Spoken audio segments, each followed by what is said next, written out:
Selamat siang teman-teman, selamat datang di Krimakor Podcast. Selamat datang, ini podcast pertama kita. Perkenalkan, di sini hadir dua orang narasumber kita. Salah satu tim Krimakor, ada Johan Wahyudi dan ada Linarto Wijaya. Selamat datang. Halo kamera. Halo. Kalian ini kok kaku sekali ya. Pertama kali podcast ya? Iya. Belum pernah podcast sebelumnya ya. Oke, teman-teman perkenalkan di sini saya Rian Widianata. Hari ini kita akan membahas sebuah topik yang menarik yang beberapa hari ini dibicarakan sama orang-orang ya. Warren Buffett mulai membeli saham. Ini kemarin ada masuk berita di salah satu media, pecah telur, lama nimbun duit, Warren Buffett investasi lagi. Dan yang jadi pertanyaan teman-teman pasti adalah, apa ini sekarang udah saatnya beli saham? Gimana menurut Johan sama Ko Ali? Ali, Aku sih. Ya, kalau kita tahu ya dari tipenya Warren Buffett dalam berinvestasi itu, dia kan memang lihat cari perusahaan intinya bisa menghasilkan keuntungan secara jangka panjang. Mungkin dari perusahaan, kalau nggak salah itu kemarin perusahaan gas. Oke. Kalau saya ngeliat sih sebetulnya prospeknya ke depan cukup bagus, karena kalau ada industri yang mulai bergerak lagi itu semua pasti membutuhkan tenaga ya, energi. Salah satunya dari gas itu tadi. Saya lihat mungkin si Warren Buffett justru lebih banyak mengambil kesempatan karena penurunan harga dari perusahaan tersebut di tengah pandemi ini. Cuman kalau melihatkan secara makro, secara overall, apakah itu sudah momen? Saya kira kita masih perlu wait and see. Karena Warren Buffett sendiri kan dia sebetulnya masih ada kas dana nganggur sebesar 140 miliar US dollar ya. Tapi atau setara kira-kira berapa persen itu dari portfolionya Berkshire? Setahu saya itu kurang lebih sekitar 50-60% dari portofolio totalnya itu yang masih dalam bentuk cash. Nah, uang yang dikeluarkan untuk membeli perusahaan ini perusahaan domino, perusahaan gas ini kurang lebih sekitar 6 miliar ya. Nah, kayaknya 6 miliar US dollar aja deh. Jadi ya belum terlalu besar sebetulnya. Cuman dia memang istilahnya ngambil kesempatan membeli sebuah perusahaan yang lagi murah gitu aja. Oke. Yang si Domino ini ya. Dominion Energy. Dia belinya senilai 4 miliar atau sekitar 60 triliun kalau diestimasikan ke kursnya kita dengan harga 15.000 per dolar. 15.000 rupiah per USD. Kalau dari Ko Johan sendiri, gimana pandangan untuk, ini selama ini kan kita selalu ada beberapa orang lah, siapa yang nggak kenal sama Warren Buffett, dia selalu banyak orang yang ngikutin jejaknya. Kemarin sempat ada beberapa orang yang nggak mau masuk ke market karena merasa Buffett aja masih stay in cash. Nah, kenapa kok saya harus masuk ke market? Tapi apakah perlakuan market di US sama di Indonesia berbeda, atau kalau Buffett sudah masuk market, sekarang kita orang yang di Indonesia juga udah bisa mulai masuk market. Dengan pertumbuhan ekonomi dan perkembangan berita-berita sekarang, menurut Ko Johan gimana? kalau saya pribadi melihat sebenarnya Amerika itu adalah acuan dari seluruh bursa di dunia. Makanya banyak orang tuh kan kalau membeli saham tuh melihat Dow Jones-nya itu apakah hijau atau belum, seperti itu. Tapi belum tentu apakah kalau misalnya Dow Jones-nya Amerika, indeks Amerika naik, maka saham Indonesia pasti naik, itu juga belum tentu. Nah, kalau saya pribadi sih, kita tahu kemarin waktu krisis, Warren Buffett kan memang banyak yang keluar ya. Dia banyak menjual portfolio sahamnya, jadi dia punya cash. Tapi cashnya pun dia pun tidak sampai nol. Portfolio sahamnya pun dia itu tidak mungkin dinolkan sama dia. Nah, itu strategi kalau kita ngomong berinvestasi ya, itu yang saya pakai. Jadi kita itu tidak mungkin bisa tahu 100% exactly bahwa ini sudah tidak bisa kita masuk. Itu saya nggak mungkin melakukan hal itu. Jadi walaupun situasinya ini masih kita nggak tahu 100%, mungkin kita bisa masuk itu perlahan-lahan dulu. Berarti bisa dikatakan untuk harga sekarang itu sudah murah, dan betul. Kalau mau masuk itu bisa mulai secara bertahap. Iya, betul. Sebenarnya bukan mulai dari sekarang, dari kapan hari ketika Maret puncaknya itu drop, itu sebenarnya kita sudah bisa masuk. Nah, kan banyak orang tuh yang takut kan masuk. Kenapa? Karena takutnya ketika masuk bisa drop. Nah, itu bisa diakali dengan kita nggak langsung masuk semua. Tapi kita bisa masuk beberapa persen kita ketika kita dapat income kita masukin lagi. Nah itu adalah salah satu strategi. Karena bagi saya kita nggak bisa tahu Kapan ini market itu sudah bottom? kapan kita harus beli di bottom atau kita jual di atas itu sudah nggak mungkin bisa tahu. Iya. Jadi paling bijak menurut saya adalah kita beli. Kalau sekarang misalnya kita beli saham lah, contohnya let's say itu Sampurna. Sampurna kan di harga sekarang itu sudah cukup murah ya, 1.600-an. Ya. Sebelumnya sempat 5.000 loh. Jadi kita tutup mata, kita nggak usah ngeliat ekonomi, kita ngeliat dari harga itu sudah terdiskon tuh 70%. Nah, kalau misalkan kita berharap ada krisis lagi sehingga harga saham Sampurna tinggal 500, kok rasanya juga terlalu susah kayak gitu loh. Jadi mendingan kita beli sekarang. Kalau memang ternyata Indian dia turun terus, ya sudah kita beli lagi aja. Ya. Seperti itu. Jadi kalau misalnya dari Coach Johan, strateginya adalah untuk kondisi market seperti sekarang, itu kalau memang dirasa udah ada perusahaan yang bagus, mulai aja masuk bertahap. Betul. Tapi kalau dari Ko Ali mungkin lebih ke arah karena ketidakpastian ekonomi yang masih tinggi, kita lebih banyak wait and see dulu sambil mengamati sampai nanti kalau memang ada kepastian tentang entah apapun itu vaksin corona atau berita-berita angin positif, baru kita mulai perlahan masuk ke market. Karena menurut Ko Ali berarti masih ada potensi untuk market crash beberapa waktu ke depan itu masih tinggi. Sama seperti tadi kita ngomong sama pendapat dari Johan ya. Kalau kita bisa memperkirakan, at least kita bisa memperkirakan, maka kita akan cenderung wait and see. Tapi untuk beberapa orang yang mungkin cukup awam, misalnya maksudnya belum bisa memperkirakan, mungkin lebih enak memang pakai itu masuk rutin. secara bertahap. Masuk secara berkala. Tinggal kita pemilihan saham-saham yang disesuaikan dengan pilihan masing-masing aja. Tak rasa itu aja perbedaan. Kalau kita bisa ngukur ya kita coba bisa wait and see. Kalau kita nggak terlalu paham ya kita pakai bertahap aja. Jadi kita nggak kelewatan tapi kita juga tetap berinvestasi. Kalau dia naik ya sudah kita udah beli di harga bawah. Ya. Kalau dia masih turun ya kita beli lagi di harga yang lebih bawah lagi kan. Iya benar-benar. Tetap bisa dipakai. Karena memang kesimpulannya berarti semua memang disesuaikan sama kondisi keuangan masing-masing ya. Dalam arti kalau memang jadi contoh kalau misalnya ada si A, dia sekarang pendapatannya hanya cukup untuk kebutuhan hidup, dia cuma punya aset senilai katakanlah 100 juta, berarti 100-nya itu nggak dimasukkan semua. Betul. Dimasukkan secara bertahap. Atau ada juga yang punya penghasilan mungkin 20 juta, dia butuh penghasilan 20 juta kondisi seperti sekarang, dan mungkin untuk kebutuhan hidup 5 juta, berarti 15-nya terlepas dari emergency fund dan sebagainya, itu bisa masuk secara bertahap. Jadi memang untuk masuk ke pasar modal itu money management juga penting untuk diperhatikan ya. Disesuaikan sama kondisi perorangan masing-masing. Betul. Ya. Oke. Pertanyaan selanjutnya. Jadi kalau misalnya nih untuk teman-teman yang lagi mungkin wait and see atau katakanlah lah sekarang banyak yang mau mulai masuk berkala. Sebenarnya kalau si Warren Buffett kemarin kan dia, setahu saya portfolio terbesarnya dia kan di Apple. Tapi kemarin yang berita waktu Warren Buffett pecah telur, dia memasukkan dananya itu ke sektor energi. Nah kalau misalnya dari negara kita sendiri Indonesia, menurut Ko Ali sama Ko Johan, kira-kira kondisi sekarang sektor apa yang mungkin bisa kita lirik untuk diperhatikan atau mungkin masuk secara bertahap? Kalau untuk secara sektoral ya, kembali lagi kalau misalkan kita bertujuannya itu untuk investasi, maka kan kita berpikirnya untuk cara jangka panjang. Ya, jadi salah satu sektor yang tidak mungkin mati di kondisi apapun adalah banking. Karena banking itu sepanjang sejarah itu pasti dibutuhkan setiap orang. Gitu. Nggak mungkin kita nggak pemakai jasa dari produk-produk perbankan. Misalkan kita mau bayar orang apa segala macam, pasti kita lewat transfer bank segala macam. Jadi itu pasti pasti terpakai terus. Dan perputaran ekonomi kebanyakan melalui bank. Dari bank, betul. Dari kredit lah, orang taruh uang, terus kemudian dapat bunga kayak segala macam. Nah itu semua dari banking lah, pusat dari ekonomi. Jadi sektor pertama menurut saya adalah dari banking.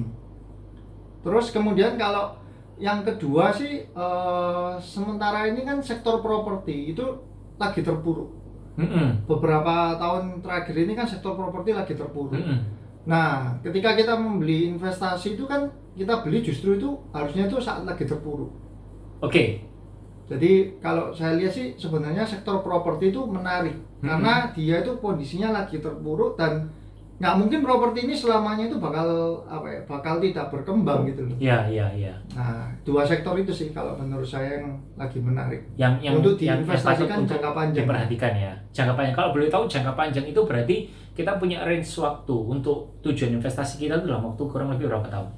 Yang Begini, jangka panjang yang dimaksud. Kalau jangka panjang itu sebenarnya kalau secara waktu mungkin itu di atas 5 tahun. Tapi kita sebenarnya bukan berpatokan pada waktu. Karena misalkan kalau saya melihat ketika kita beli saham dan kita mindsetnya adalah berinvestasi jangka panjang, maka ketika kita beli yang harus kita lakukan apa? Kita ngecek setiap laporan keuangannya keluar setiap kuartalan.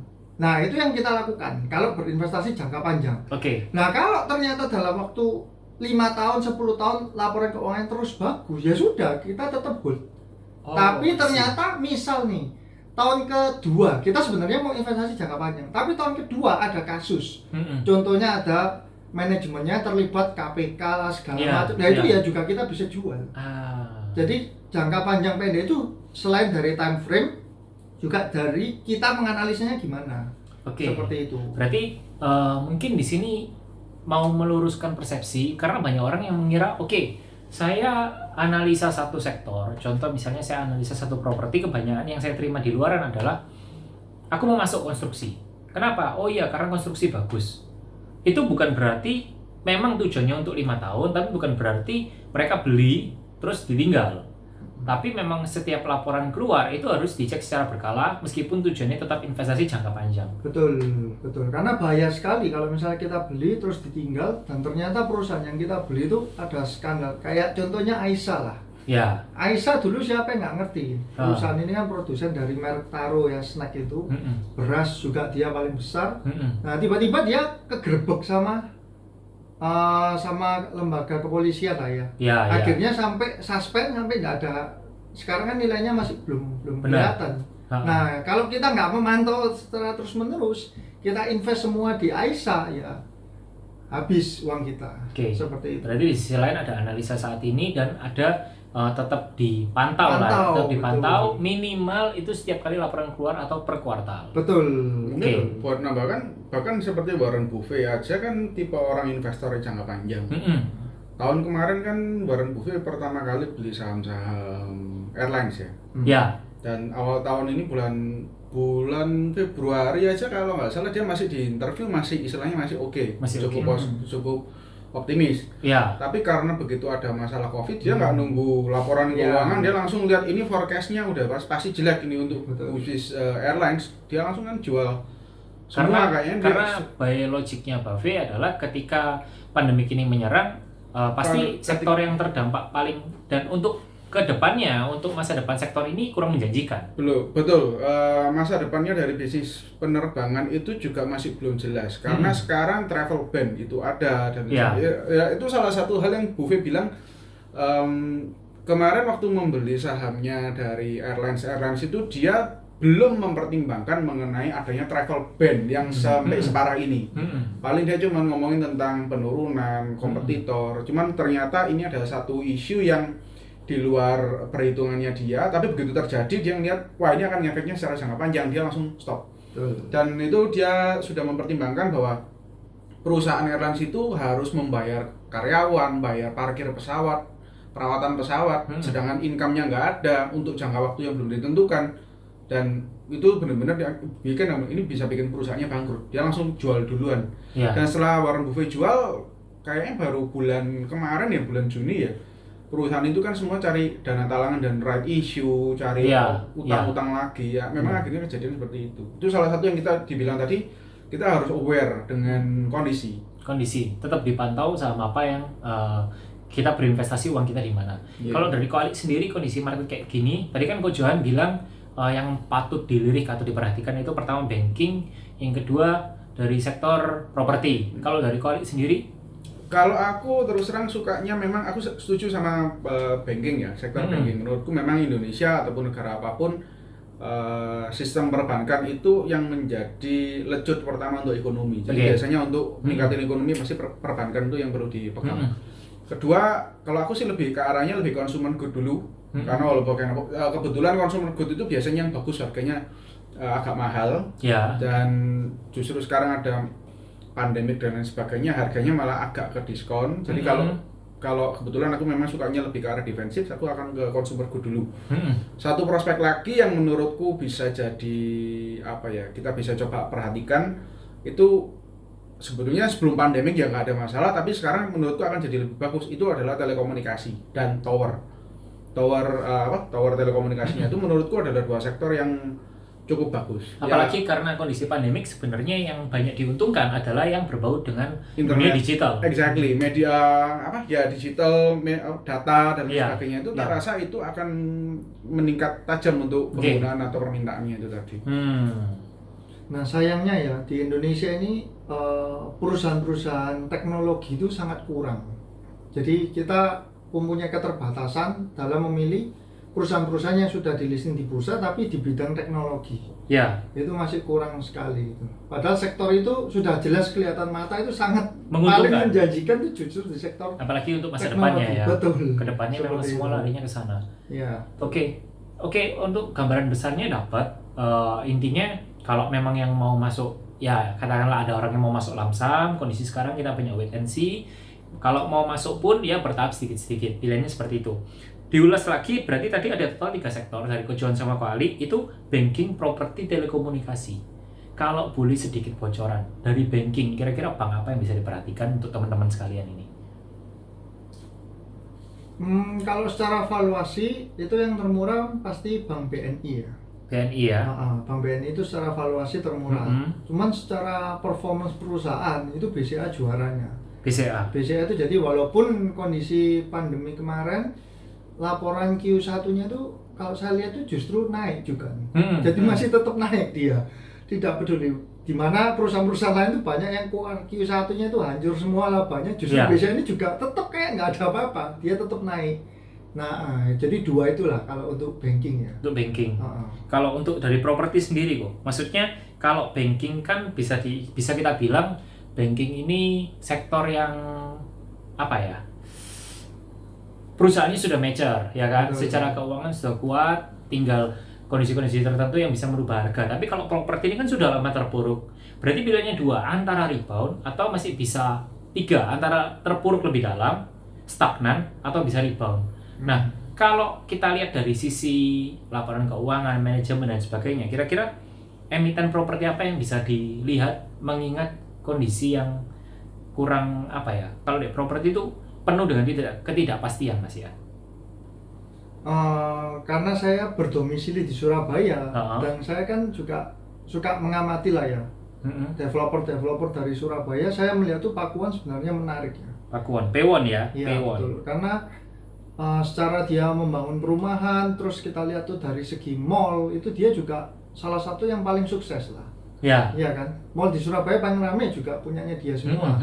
Di monopoli lah kasarannya secara mall. Karena apa? Karena mall pun itu adalah recursive income buat perusahaan ini. Buat holdingnya Pakuan ya. Betul. Jadi dia tidak hanya mengandalkan penjualan dari properti, tapi kalau orang mallnya itu ramai, otomatis tenant-tenantnya banyak, dia nyewa terus dia dapat passive income terus-terusan. Yes. Itu. Terus yang kedua kalau yang di Jakarta itu mungkin adalah Bukit Serpong ya.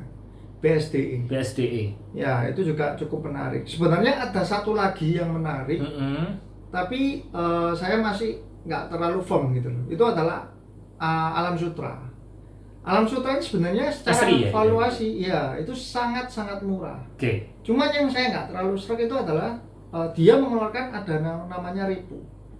Jadi Alam Sutra ini ada reponya gitu loh. Dimana kita tahu ada perusahaan-perusahaan sejenis yang ngeluarin repo terus secara laporan keuangannya bagus tapi secara pricing itu dia terus turun. Ya, ketika terjadi sebuah kondisi keterlambatan pembayaran dan sebagainya, nanti ada yang menjual sahamnya otomatis harganya ya, walaupun sampai sekarang memang tidak ada masalah ya dengan reponya. Jadi memang itu. Secara perusahaan ini adalah perusahaan yang oke, tapi kembali lagi ada beberapa kebijakan yang perlu diperhatikan ketika membeli sebuah saham. Betul. Oke, itu untuk properti. Kita masuk ke sektor telekomunikasi. Kali kira-kira kalau dari telekomunikasi di Indonesia ini kan belum banyak. Kebanyakan yang kita tahu ya provider kayak Telkom, Indosat, Frame, Excel. Kira-kira dari segi telekomunikasi itu ada saham yang menarik apa? Kalau dari segi provider, tak rasa di Indonesia cuma ada satu juaranya ya. Telkom. Ya, Karena TLKM ya. market share-nya dia paling besar, bisa dibilang segalanya ya, omset sampai ke ini paling besar. Walaupun Ya. memang dia lebih mahal, tapi secara dividen yield itu kemarin tak rasa juga dia masih cukup lumayan ya, di angka 4%, 5%-an, jadi nggak terlalu rendah. Ya. Market share oke, dividen yield oke, ya tak rasa Telkom bisa jadi sebuah pilihan untuk provider telekomunikasi. Kalau dari sektor yang sama telekomunikasi, saham lain? Kalau aku dari provider aku rekomen cuman itu dulu aja untuk Telkom. Kalau yang berhubungan dengan digital? Mungkin aku lebih bisa menyarankan ke arah tower. Seperti ada dua pilihan kan, ada tower bersama sama apa ya satu ya, TOWR sama TBIG pokoknya. Sorry aku lupa nama. Tower ini. sama TB. Itu bisa dilihat aja tuh. Tak rasa sebetulnya memang dua perusahaan itu agak-agak imbang.